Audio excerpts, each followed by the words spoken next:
से नाम भी नहीं जाना है। वैसे क्या नाम है तुम्हारा? मेरा नाम डिंकी है। और तुम्हारा नाम क्या है? मेरा नाम झुमरी है, झुमरी। मेरे पिताजी ने मुझको झूमती हुई बोतल पीकर पैदा किया था। अरे झुमरी, तुम्हारे पिताजी क्या शराबी हैं जो तुमको झूमती हुई बोतल के साथ पैदा किया था? अरे नहीं डिंकी, मैंने तो बस ऐसे ही बोल दिया। तुम्हारा नाम और तुम मुझको बहुत अच्छे लगे। अगर तुम मुझसे शादी करना चाहते हो तो तुमको मेरे पिताजी से बात करनी होगी।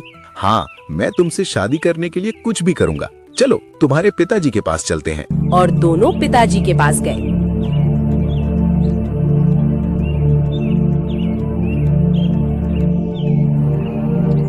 झुमरी का पिता डिंकी को देखते ही गुस्से में आ गया। अरे ये तो कालूचंद है। झुमरी क्या कालूचंद की बेटी है? ये तो भाई कालूचंद है जिसका मैं शिकार चुराकर भाग गया था।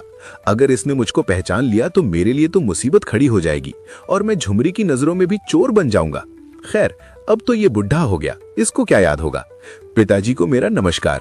झुमरी बेटा, ये वही है जिससे तुम शादी करना चाहती हो? हाँ पिताजी, ये वही हैं जिनको मैं अपना जीवन साथी बनाना चाहती हूँ और मैं इनका घर संवारना चाहती हूँ। घर तो तुम जब संभालोगी ना, जब इस आलसी चोर के पास घर होगा। ये तो खुद बेघर है, तुझको भला घर कहाँ से दे पाएगा? नहीं ससुर जी, मेरे पास मेरा खुद का घर है। चल मान लिया तेरे पास तेरे खुद का घर है, लेकिन उसमें खाना पीना तो मिलेगा नहीं, क्योंकि तू तो चोरी करके खाता है और तू सारा दिन सोता रहता है। काम तो तुझसे होता नहीं है और तू पूरा दिन आलस में ही पड़ा रहता है। और जब तुझको भूख लगती है तो तू किसी दूसरे का शिकार चुराकर अपना पेट भर लेता है। यही है ना तेरे पूरे दिन की दिनचर्या। अगर मैं तेरे बारे में और ज्यादा बताऊंगा तो झुमरी को बहुत बुरा लगेगा, इसीलिए अब तू ज्यादा मेरा मुंह मत खुलवा। नहीं पिताजी, अब मैंने चोरी करना छोड़ दिया है और अब मैं खुद से मेहनत करके खाता हूँ। अरे लोमड़, तुम मुझको पिताजी मत बुला। अभी तेरी झुमरी के साथ शादी नहीं हुई है और जब तक मैं जीवित हूँ मैं तेरी शादी झुमरी के साथ हरगिज होने भी नहीं दूंगा। पिताजी, मैंने अपने आप को अब बदल लिया है। अब मैं सुधर गया हूँ। अगर आपने मेरी झुमरी के साथ शादी नहीं की तो मैं अपनी जान दे दूंगा। हाँ पिताजी, डिंकी बिल्कुल ठीक बोल रहा है। डिंकी अब सुधर चुका है, अब वो पहले जैसा आलसी नहीं रहा। ठीक है, तो मैं तुमको सुधरने का एक मौका देता हूँ, लेकिन तुमको मेरी बेटी से शादी करने से पहले उसके लिए 1 साल तक खाने का प्रबंध करना होगा।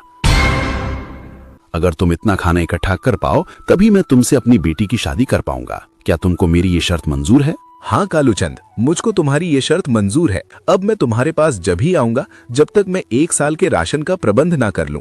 और वो लोमड़ गुस्से में वहाँ से चला जाता है।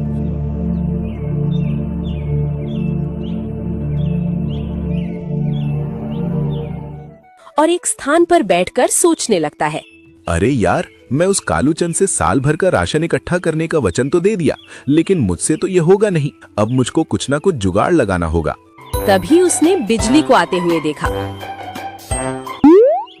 अरे वाह, अब तो मुझको राशन इकट्ठा करने की आवश्यकता ही नहीं है। मैं अपनी बुद्धि का प्रयोग करके इस बिजली से साल भर का राशन इकट्ठा करवाऊंगा। और वो चालाक लोमड़ बिजली के पास गया।